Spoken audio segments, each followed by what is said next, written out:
Jackie, when and where were you born? I was born up that street, Simpson Terrace. Simpson Terrace. 32 Simpson Terrace. And who was your mum and dad? James Evans, Satterthwaite, and Annie Isabella. Right. And your sisters and brothers? Can you remember? I'm Jay the second. You're the second? Aye, the first. They lived in Scots. The party they lived in Scots at one time.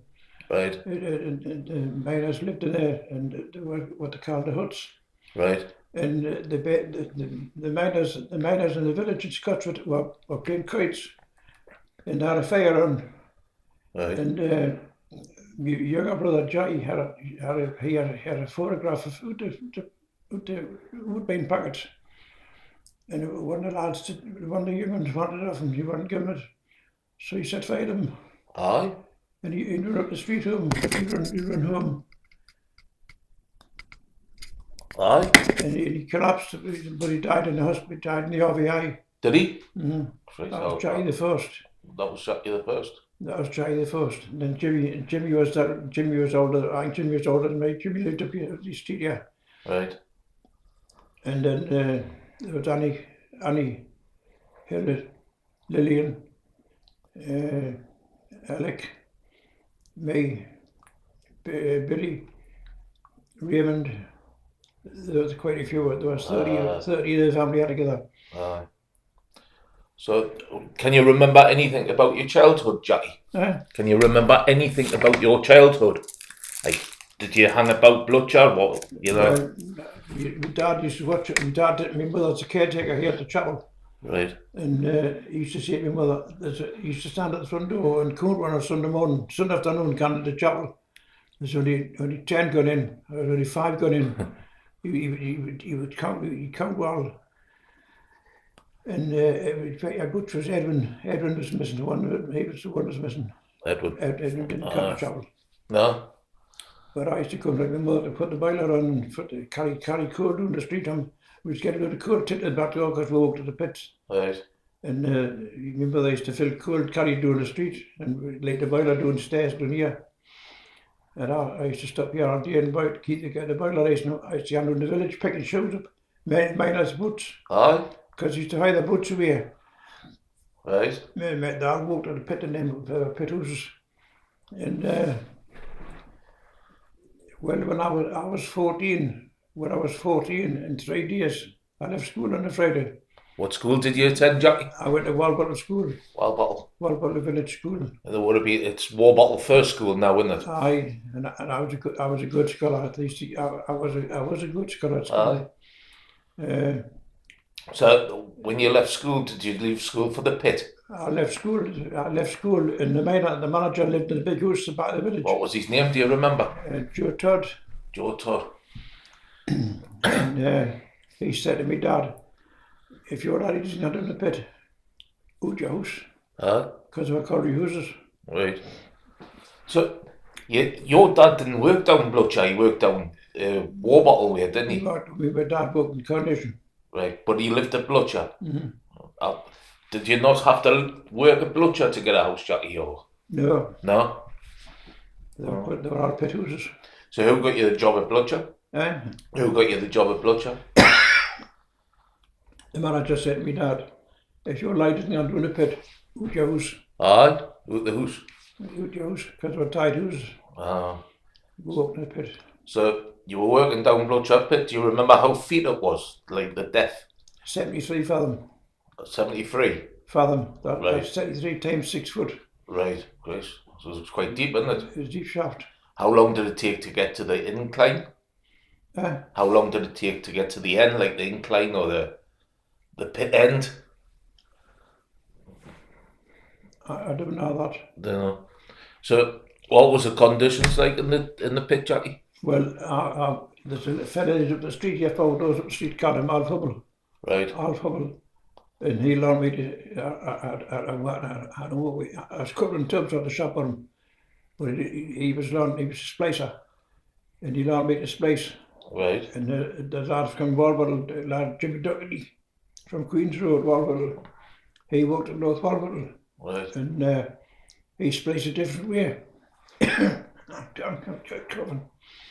He spliced a different way. So Jimmy Duckley's way was the best way. So I learned to splice the way Jimmy Duckley showed us. Right. And I travelled all over splicing in the pits. Aye.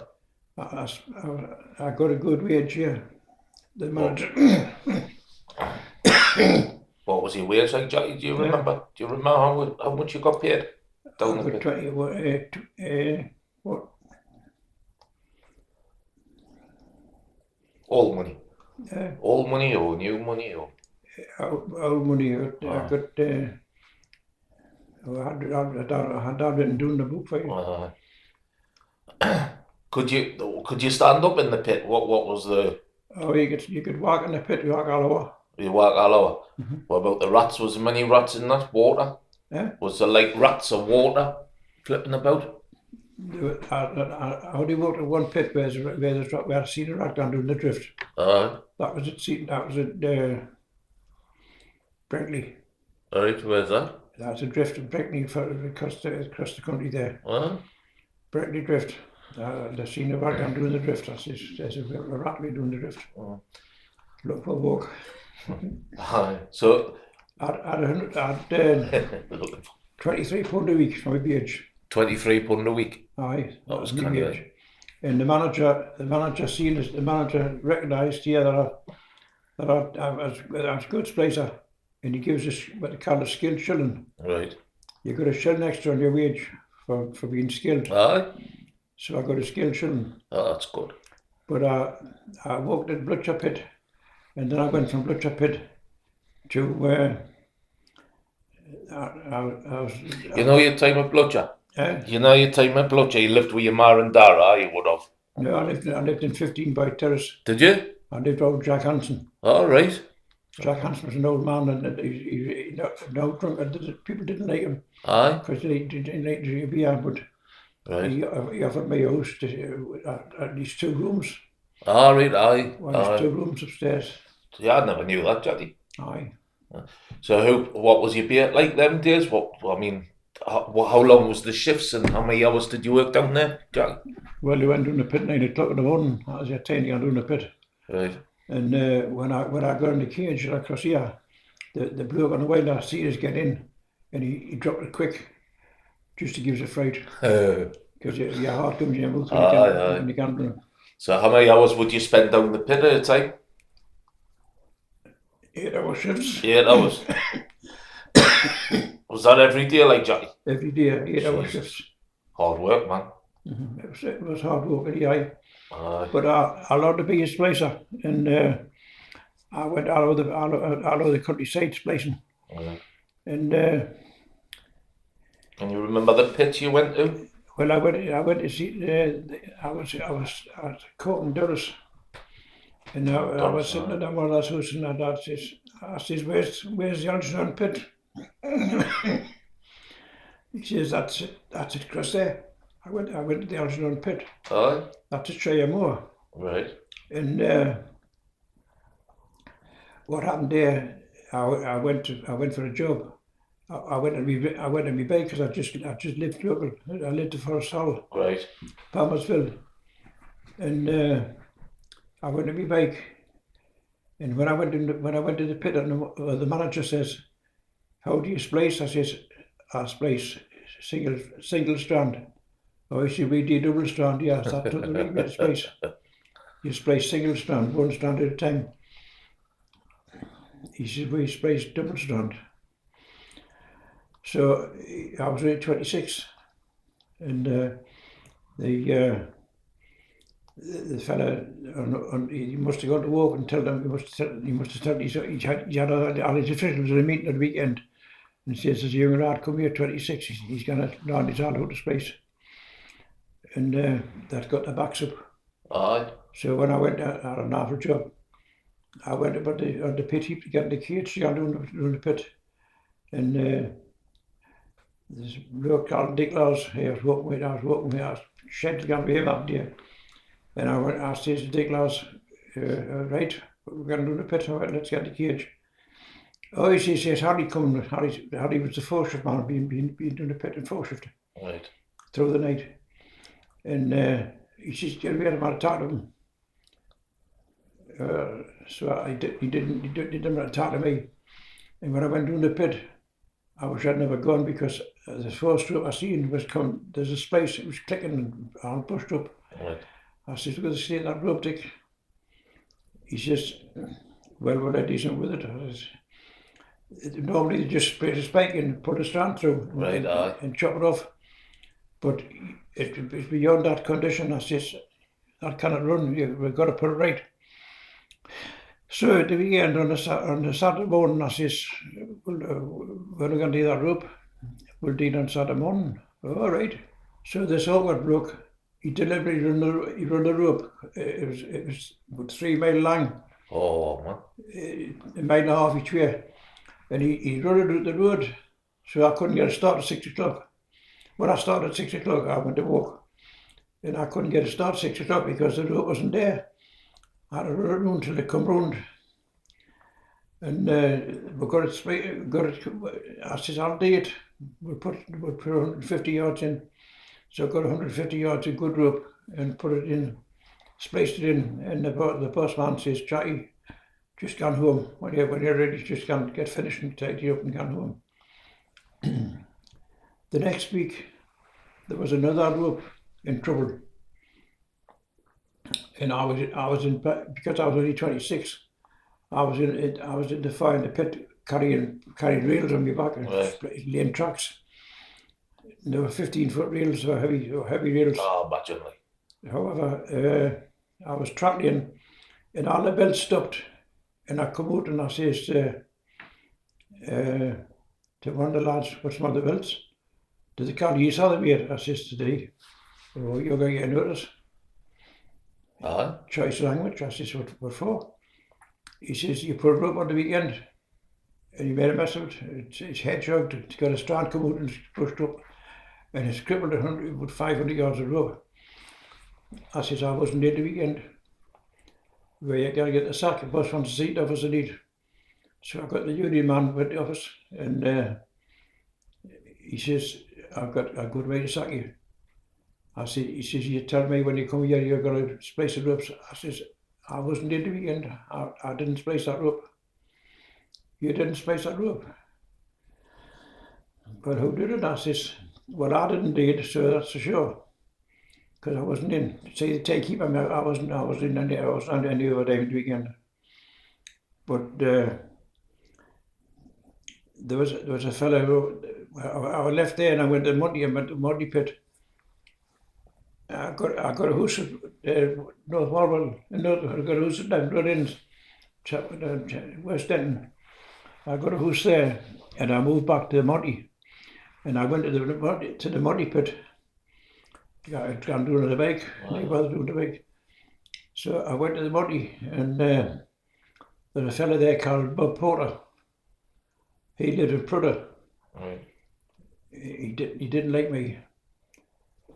You need like people that we put sweets to his letterbox. He had a letterbox on his cabin door, and he used to put packets of sweets through the letterbox.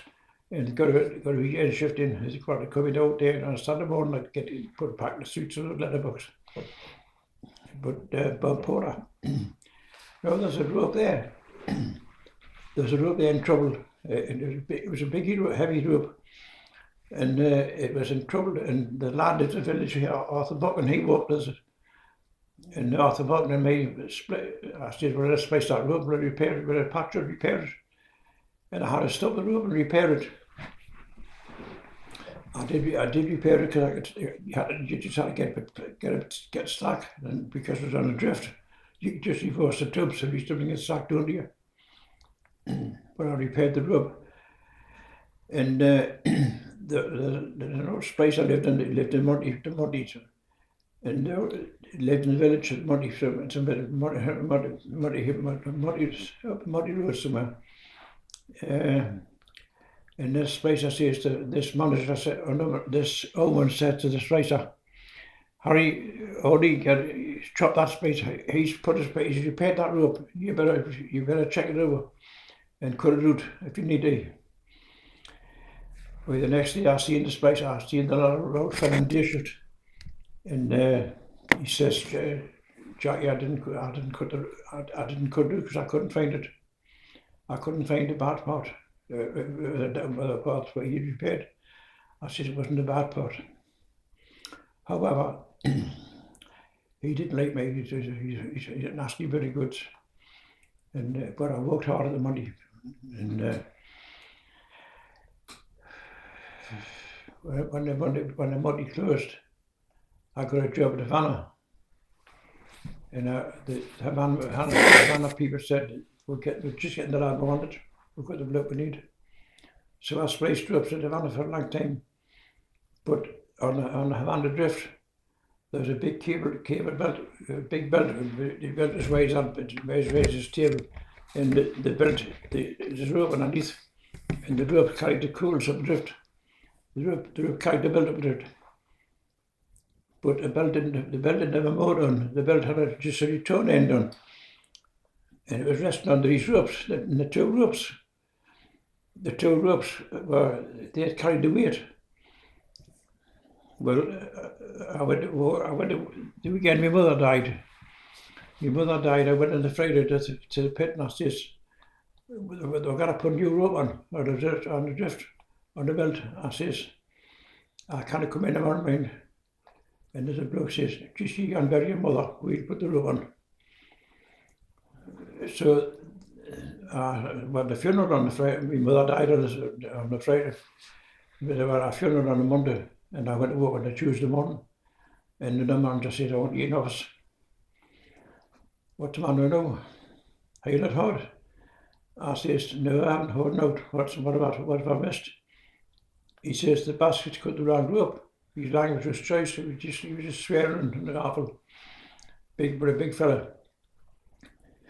They put the new rope on, but when I got it ready to splice, they put the boner through the wrong rope. Oh. And it just flew in the drift. Jesus. So I stayed there. I stayed at the bottom of the drift all day, putting a bit of tension on to get the rope tightened again. So I can try the coil of the drift. And on the weekend, the splicer come, the fella that's from British Ropes came, he says, Charlie, we'll let you cut that rope, that splice out, and put 200 yards rope in, or 300 yards rope in. I said, you can't do that, because the coil board bought a brand new rope, and you cannot just, in 3 months' time, you're going to have 2 splices in trouble instead of 1.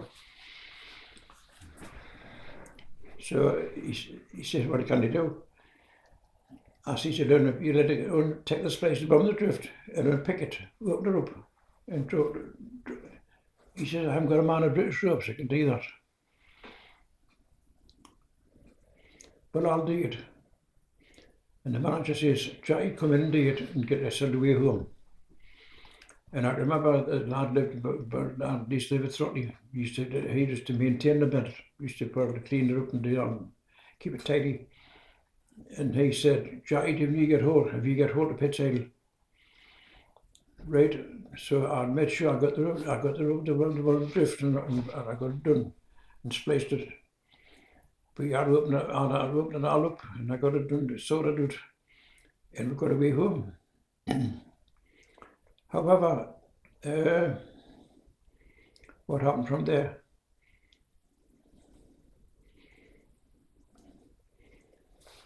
The Algernon pit, I went down the Algernon pit.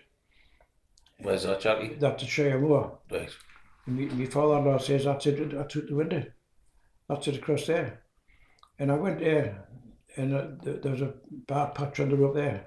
When I got down the pit, I thought, I wish I'd never come. And there's a bad patch on the rope, and I did cut it out and repair it, but I worked hard on ropes, I believe. Aye.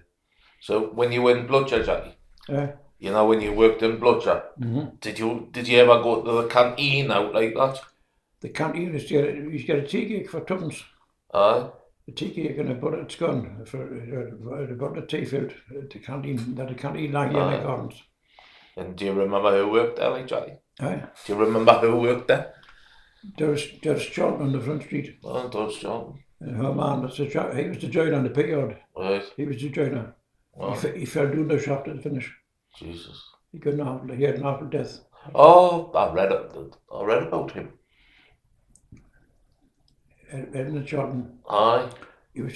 we were due to put a rope on. It was the rope repaired in the pit. Was that the 50s? Yeah, would be, aye. Aye. And they said you can't get under the pit at the moment because they got to change, put a new cage on. Right. They put a new cage on the shaft. And we didn't have to walk. But I was living at Westerhope then. We Lillian lived at Westerhope then. Right. And I was living in the flats in Jenny's rooms. And not Jenny's room, Lillian, my sister. Right.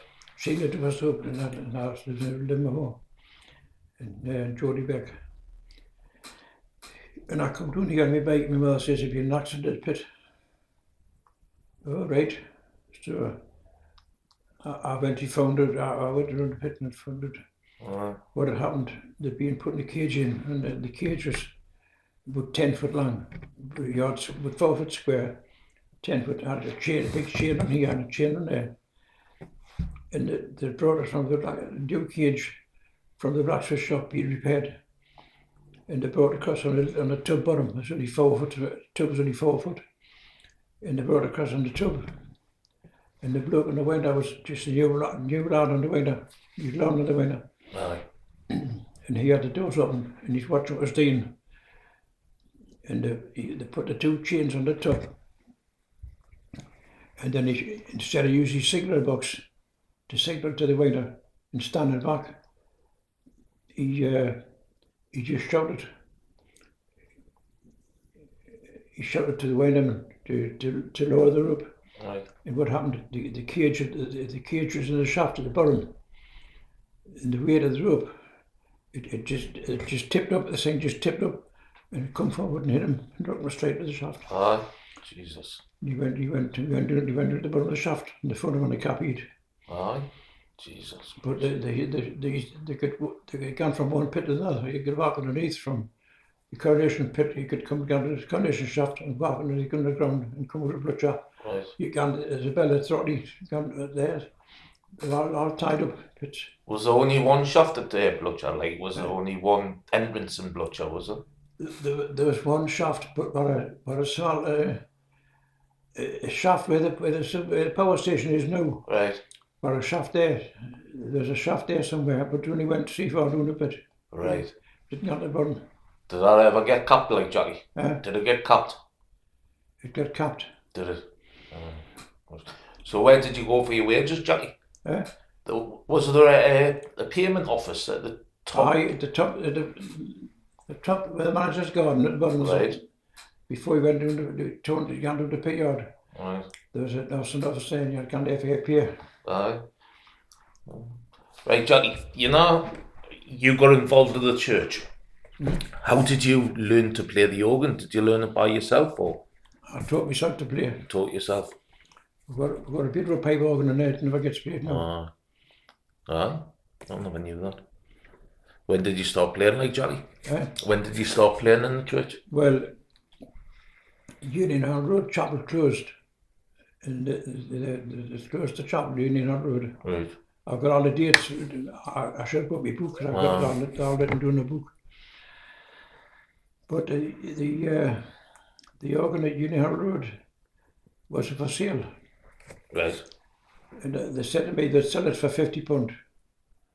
And they give me, when the chapel, when the Union Hall Road closed altogether, closed its accounts, they give me the £50 back.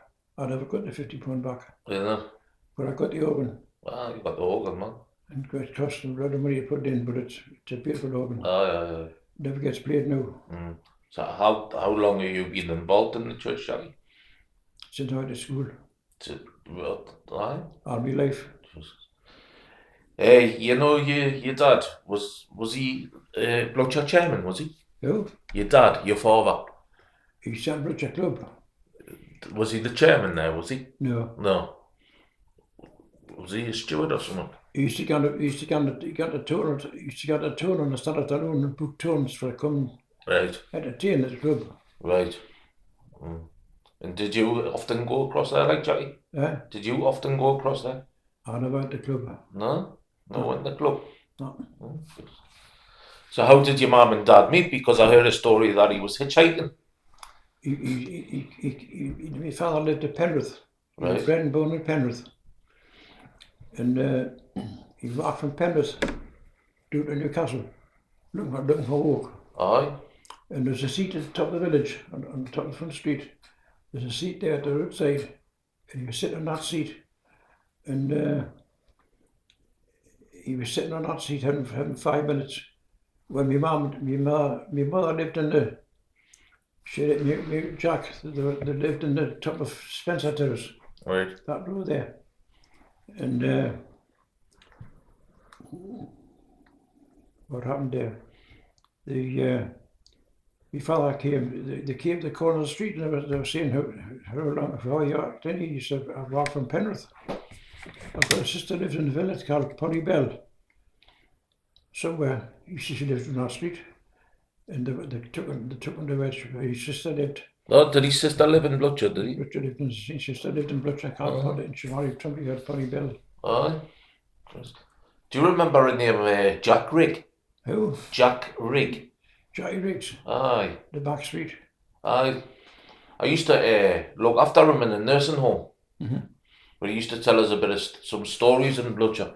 I don't think he ever worked down the pit, did he, Jackie? No. No. Just, no. Do you remember who your gaffers were and your? Eh? Do you remember who your gaffers were, Blucher? Like you had your manager, your pit manager. The county manager, and then there's Jackie Little was in Norman. There was 2 or 3 of it. There was an official in shift. Right. There were different names. Right. And they had them big houses at the back. Ah, yeah. All had them big houses at the back, but then Jackie Little used to live on the front street. 4 doors up on the front street. Aye. Jack Little. Billy Foster was an electrician. Right. He was a club secretary. Aye. So how far? You know, I heard you were a gaffer at Havana. Is that right? I was a foreman roadman. Yeah. Right. So you were in charge of people as well, Jackie? I enjoyed walking to the pit. Did you like it? Did you? When at Havana Drift, I had to walk. When I got the job at Havana, I had to walk down the drift anymore and examine the track. Right. The track's 2 foot wide. Aye. And you've got to watch it, you've got to examine it every day, you know, in case there's a joint going or that. And the train that carried the men down carried 144 men at one time. Aye. On a big rope on the back.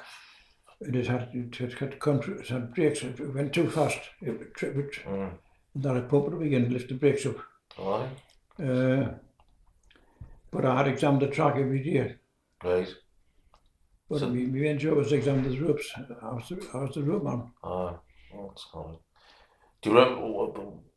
Did you used to carry your bait in like tin boxes and stuff like that? Was it? It just wrapped with a paper and plastic bag. Aye. And did you just eat them where you were, or? Yeah, you just get a bait when you wanted it. Aye. I used to drink black tea. Right. I had a flask, but I used to carry a flask. And I never took milk in my tea. I didn't take milk in my tea, no. Aye. I always drank black tea. Black tea. With 2 sugars in. Aye. That's good. So, your mum and dad lived at 32 Simpson Terrace, didn't they? That's right, aye. So, what was them days? What was the rooms like, Jackie? Is it just the same as what it is now? Like you walk in, there's the. Well, because we had 6 lads. Aye. There was 2 beds in the big room, two double beds, 3 in each bed, in the double bed. And in the little room, there was a big, full-size bed and a 3/4 bed. Right. And my mum and dad slept on the stairs. They slept under the stairs, under the staircase. Had a double bed in the corner with a screen room. Christ.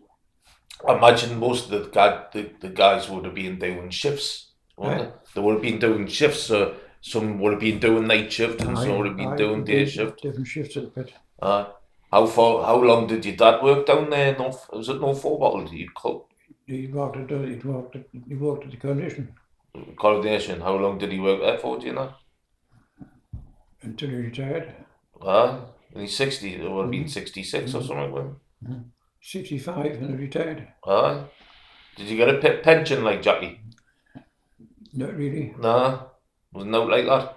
Well, I got a pension. I got a pension now, but I was an underground official. Right, that's fair enough. Like, yes. So, what about your brothers? Did they all work down the pits? Did they? They've all worked in the pit. Billy worked in the pit. Billy was a deputy in the pit. Was he? Billy lives in Sutton. He's not very well at the minute. Aye. Norman's dead. And Norman worked in the pit. Where was Billy a deputy? Like, where was Billy a deputy? Where was he a deputy?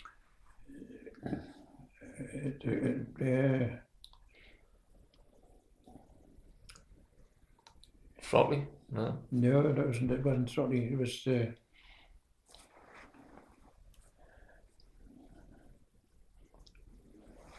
I think it was a coronation. Coronation.